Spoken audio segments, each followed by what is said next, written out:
किसी एक सेट के ऊपर रिलेशन आर रिफ्लेक्सिव तब होती है जब उस सेट के सारे एलिमेंट्स खुद से रिलेटेड हो, यानी 1 1 से, 2 2 से, 3 3 से और 4 4 से। इसका मतलब ये रिलेशन रिफ्लेक्सिव है। अगर इनमें से एक भी ऑर्डर्ड पेयर एब्सेंट होता तो हम बोलते हैं रिलेशन रिफ्लेक्सिव नहीं है। सिमेट्रिक चेक करने के लिए मुझे देखना होगा कि कोई भी ऑर्डर्ड पेयर जो इस रिलेशन के अंदर अवेलेबल है, क्या उसका उल्टा उल्टा बोले तो 1 2 है तो उसका उल्टा हुआ 2 1 यानी रिवर्स ऑर्डर वो भी अवेलेबल होना चाहिए। बट मुझे यहाँ पर 2 1 नहीं दिखाई दे रहा है, इसका मतलब ये रिलेशन सिमेट्रिक नहीं हुई। अगर एक भी ऑर्डर्ड पेयर ऐसा मिल जाए जिसका रिवर्स ऑर्डर अवेलेबल नहीं है तो हम बोलते हैं वो सिमेट्रिक नहीं है। ट्रांजिटिव चेक करने के लिए मुझे हर एक एलिमेंट के साथ कुछ इस तरीके से देखना होगा कि मान लीजिए 1 2 को चेक करता हूं, अब 2 से शुरू होने वाला जो यहाँ पर खत्म हो रहा है ऑर्डर्ड पेयर, 2 से शुरू होने वाले ऑर्डर्ड पेयर कौन कौन से हैं? 2 2 मुझे दिखाई दे रहा है और कोई है नहीं। अब अगर मैं इसको ए बी और इसको बी सी मान लूं तो ए बी और बी सी अगर अवेलेबल हैं तो उनसे निकलता हुआ ए सी भी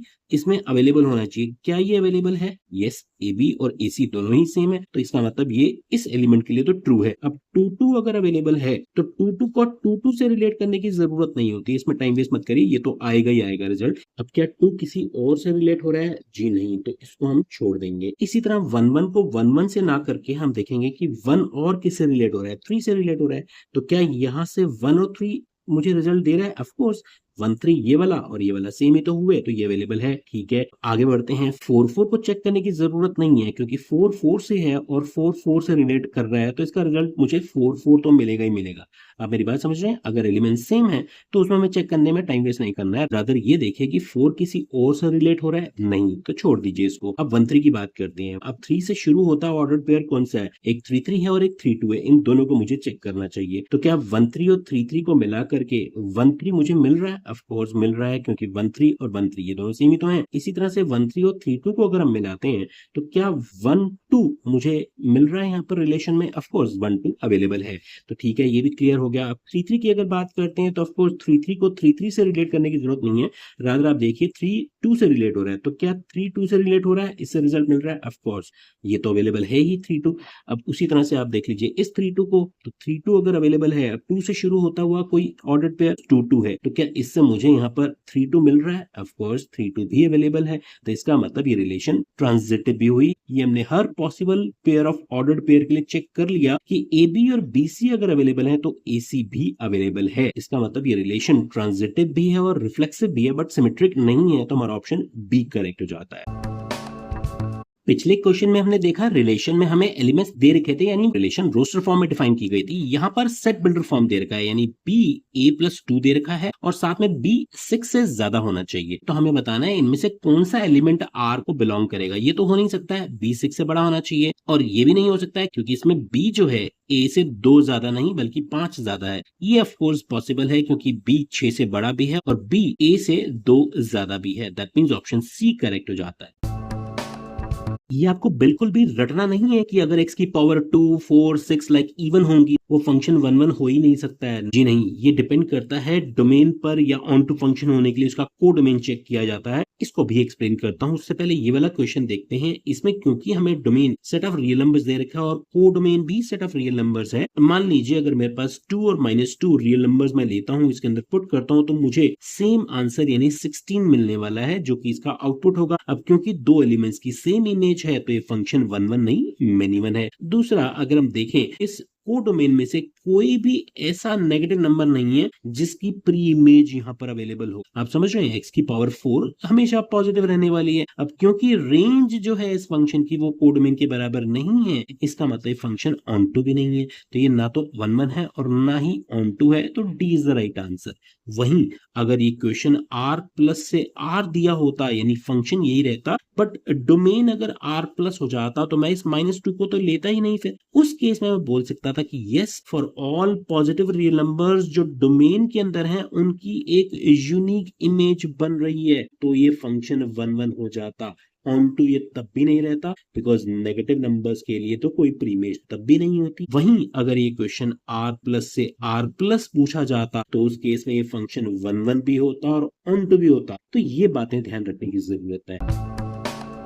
इससे पिछला क्वेश्चन x पावर 4 तो हमने एग्जाम्पल की हेल्प से समझ लिया था। अब y को 3x को बिना एग्जाम्पल के यानी जनरल सेंस में चेक करेंगे कि ये 1 1 है या नहीं है, या ऑन टू है या नहीं है, और फिर एंड में आपको मैं एक शॉर्टकट तरीका भी बताऊंगा। ध्यान दीजिए, x1 x2 कोई भी दो एलिमेंट्स ले लेते हैं जो कि डोमेन को बिलोंग कर रहे हैं। इस तरीके से है कि fx1 यानी इसकी इमेज और fx2 यानी x2 की इमेज इक्वल है, ऐसा हमने मान लिया। fx1 का मतलब हुआ 3x1 और fx2 का मतलब हुआ 3x2, ठीक है ना। x की जगह मैंने x1 x2 पुट कर दिया, यहां से मुझे रिजल्ट मिल रहा है x1 इक्वल्स टू x2 है। अगर ऐसा हो कि कोई दो इमेजेस हम सेम ले लें और उनके कॉरेस्पॉन्डिंग जो प्री इमेजेस हैं यानी x1 x2 वो इक्वल आ जाएं, तो हम बोलते हैं कि ये फंक्शन 1 1 है। और ऐसा करने से सिर्फ यही एक रिजल्ट मिलना चाहिए। कहीं मेरे पास x1 equals two plus minus x2 आ जाए या 2x2 या कुछ भी ऐसा, मतलब इसके अलावा कोई और आंसर आ जाए तो फिर हम बोलते हैं फंक्शन 1 1 नहीं है। ध्यान रखिएगा। तो ये वेरीफाई हो गया, ये प्रूव हो गया कि फंक्शन 1 1 है। ऑन टू चेक करने के लिए हम ये बोलते हैं कि देखिए यहाँ पर को डोमेन यानी R के अंदर हर एक Y के लिए कोई ना कोई X डोमेन में अवेलेबल होना चाहिए, ये डेफिनेशन है। यानी इसका रेंज और को डोमेन सेम होना चाहिए। तो देखिए यहाँ से हम X की वैल्यू अगर निकालना चाहें तो वो कितनी मिलती है, y/3। अब आप ये तो समझ रहे हैं ना कि हर एक Y के लिए जो कि R यानी को डोमेन में अवेलेबल है उसका 1/3 डेफिनेटली रियल नंबर्स में अवेलेबल होगा। ऐसा तो नहीं हो सकता ना कि कोई भी नंबर हो उसका 1/3 अवेलेबल ही नहीं है, हमेशा होगा। ठीक है, तो इसका मतलब ये ऑन टू बी होगा। इसको फर्दर समझने के लिए देखिए f ऑफ x यानी y/3 कितना आएगा, थ्राइस ऑफ x है ना हमारी डेफिनेशन, यानी थ्राइस ऑफ y/3। तो ये कितना दे रहा है मुझे, equals to y। Of course ये y तो होना चाहिए, तो हर y का y/3 अवेलेबल है, इसका मतलब ये फंक्शन ऑन टू हुआ। सो हमारा ऑप्शन ए करेक्ट हो गया। अब इसको करने का एक शॉर्टकट तरीका देखिए, ग्राफिकली हम बड़े इजीली बता सकते हैं कि ये फंक्शन 1 1 है या नहीं है। हम ये ग्राफ अगर प्लॉट करें तो कुछ इस तरीके से होगा, ओरिजिन से पास करेगी ये वाली लाइन। अब देखिए यहाँ पर मैं x एक्सिस के पैरेलल लाइन ड्रॉ करूंगा। अब जितनी भी लाइंस आप ड्रॉ करेंगे आप देखेंगे कि कोई भी लाइन ऐसी नहीं है जो इस ग्राफ को एक से ज्यादा पॉइंट पे टच कर रही हो, नहीं कर रही ना। ठीक है, तो इसका मतलब फंक्शन 1 1 है। ये शॉर्टकट तरीका हुआ। और ऑन टू चेक करने के लिए हम ये देखते हैं कि कोई ऐसी लाइन है क्या एक्स एक्सिस के पैरेलल जो इस ग्राफ को टच ही ना करे। ऐसा भी नहीं होगा इस केस में, आप देख रहे हैं, क्योंकि ये इनफाइनाइटली दोनों डायरेक्शन में बढ़ाया जा सकता है। ठीक है, तो इसका मतलब ये फंक्शन ऑन टू बी हुआ। अब आप सोचेंगे कि ऐसा कब हो सकता है, जब 1 1 ऑन टू ना हो। तो आप देख सकते हैं पैराबोला का एग्जांपल लेकर के कि एक लाइन अगर मैं यहाँ पर देखूं एक्स एक्सिस के पैरेलल, तो वो इसको 2 पॉइंट पे टच कर रही है। इसका मतलब पैराबोला जो है R टू R अगर हम डिफाइन कर रहे हैं तो ये 1 1 नहीं होता है। और अगर यहाँ पर लाइन ड्रॉ कर दूं मैं, वो इस पैराबोला को कट ही नहीं कर रहे हैं, इसका मतलब ये ऑन टू भी नहीं होता है। तो ये वाले मेथड को भी याद रखिएगा। ऑलराइट, तो इस सेट पर नंबर ऑफ रिलेशंस बताने हैं जिनमें ये दो ऑर्डर्ड पेयर्स होने चाहिए, वो रिलेशन रिफ्लेक्सिव सिमेट्रिक होनी चाहिए और ट्रांजिटिव नहीं होनी चाहिए। ठीक है, तो ऐसे क्वेश्चन में सबसे पहले तो हम स्मॉलेस्ट रिलेशन 1 1 2 2 3 3 जो इस सेट पे बनाई जा सकती है वो लिख लेते हैं। ठीक है, क्योंकि हम जानते हैं ये रिलेशन रिफ्लेक्सिव भी है, सिमेट्रिक भी है, और इनफैक्ट ये तो ट्रांजिटिव भी होती है, स्मॉलेस्ट इक्विवेलेंस रिलेशन बोलते हैं ना इसको। बट ठीक है, हमें तो यहाँ पर 1 2 और 1 3 ये भी ऐड करने हैं। बट ऐसा करने से हुआ क्या कि ये रिलेशन सिमेट्रिक नहीं रही है, तो इसका मतलब हमें 1 2 का उल्टा 2 1 और 1 3 का उल्टा 3 1 ऐड करना पड़ेगा, सो दैट ये रिलेशन सिमेट्रिक हो जाए। रिफ्लेक्सिव तो है ही, ठीक है, बट ट्रांजिटिव नहीं रही है। क्यों नहीं रही? बिकॉज 2 1 और 1 3 को अगर आप मिलाते हैं तो देखिए इससे जो हमें मिल रहा है वो मिल रहा है 2 3। 2 3 इंक्लूडेड है इसमें? नहीं है, इसका मतलब ये ट्रांजिटिव नहीं है। तो ये हमारी वो रिक्वायर्ड रिलेशन है जो कि रिफ्लेक्सिव भी है, सिमेट्रिक भी है, ये दोनों एलिमेंट्स भी हैं, ट्रांजिटिव नहीं है। तो ऐसी एक रिलेशन तो हमने बना ली। क्या और भी ऐसी रिलेशन बन सकती हैं? देखिए उसके लिए मुझे 2 3 को इसमें इंक्लूड करना होगा। 2 3 या फिर एक और ऑर्डर्ड पेयर बचता है 3 2। आप समझ रहे हैं, क्योंकि कुल मिलाकर के तो हमारे पास 3 into 3 9 ऑर्डर्ड पेयर्स ही बनाए जा सकते हैं। 7 हमने इंक्लूड कर लिए हैं। अब अगर मैं इसमें 2 3 ऐड करता हूं, और पॉसिबिलिटीज देख रहे हैं ना, तो 2 3 ऐड करते ही ये रिलेशन सिमेट्रिक नहीं रही, तो सिमेट्रिक बनाने के लिए 3 2 ऐड करना पड़ेगा। ठीक है, लेकिन ऐसा करने से हुआ ये कि ये 9 के 9 ऑर्डर्ड पेयर्स इसमें ऐड कर लिए हैं, और ये तो इस सेट के ऊपर एक यूनिवर्सल रिलेशन बन गई है। और universal relation is always equivalent, यानी वो रिफ्लेक्सिव, सिमेट्रिक और ट्रांजिटिव तीनों होती हैं। जबकि मुझे ट्रांजिटिव नहीं चाहिए, तो इसका मतलब ये दोनों एलिमेंट्स हमें ऐड नहीं करने हैं, तो हमारे पास सिर्फ एक ही ऑप्शन बचता है, ये वाला। ठीक है, तो ऐसी एक ही रिलेशन हो सकती है एज पर दिस कंडीशन, तो हमारा ऑप्शन ए करेक्ट हो जाता है।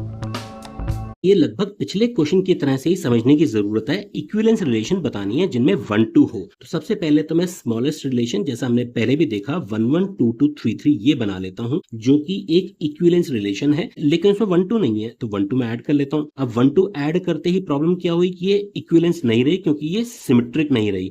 सिमेट्रिक होने के लिए 1 2 का उल्टा 2 1 भी ऐड करना पड़ेगा। अब क्या ये रिलेशन इक्विवेलेंस रही है? देखिए चेक कर लेते हैं। रिफ्लेक्सिव तो ऑफ कोर्स है, सिमेट्रिक भी है, ट्रांजिटिव है या नहीं है? देखिए ट्रांजिटिव होने के लिए 1 1 और 1 2 को मिलाता हूं तो इससे 1 2 मिल रहा है, बिल्कुल ठीक है। 2 2 और 2 1 को मिलाता हूं तो क्या 2 1 अवेलेबल है? बिल्कुल है। इसके बाद मैं 1 2 और 2 1 को मिलाता हूं तो 1 1 अवेलेबल है, बिल्कुल है। और कोई पॉसिबिलिटी बन रही है 1 2 और 2 2 को मिला के 1 2? यस, ये भी है। तो इसका मतलब ये ट्रांजिटिव तो है, ठीक है। तो एक आंसर तो ये हुआ। अब फर्दर और देखिए क्या पॉसिबल है कोई और इक्विवेलेंस रिलेशन बनाना। हमारे पास अब 4 ऑर्डर्ड पेयर बचे हैं। अभी देखिए 1 3 बचा है, 3 1 बचा है, 2 3 बचा है और 3 2 बचा है, ठीक है ना। 9 ऑर्डर्ड पेयर में से हमने 5 तो यूज कर लिए, ये बचे थे। इसमें 1 3 ऐड कर लूं इस रिलेशन के अंदर तो ये अगेन सिमेट्रिक नहीं रही। तो सिमेट्रिक होने के लिए इसके साथ मुझे 3 1 भी ऐड करना पड़ेगा। लेकिन ऐसा करने से ये सिमेट्रिक तो हो गई लेकिन ट्रांजिटिव की कैटेगरी से बाहर हो गई, क्योंकि 2 1 और 1 3 मिलकर के मुझे क्या देते हैं? 2 3।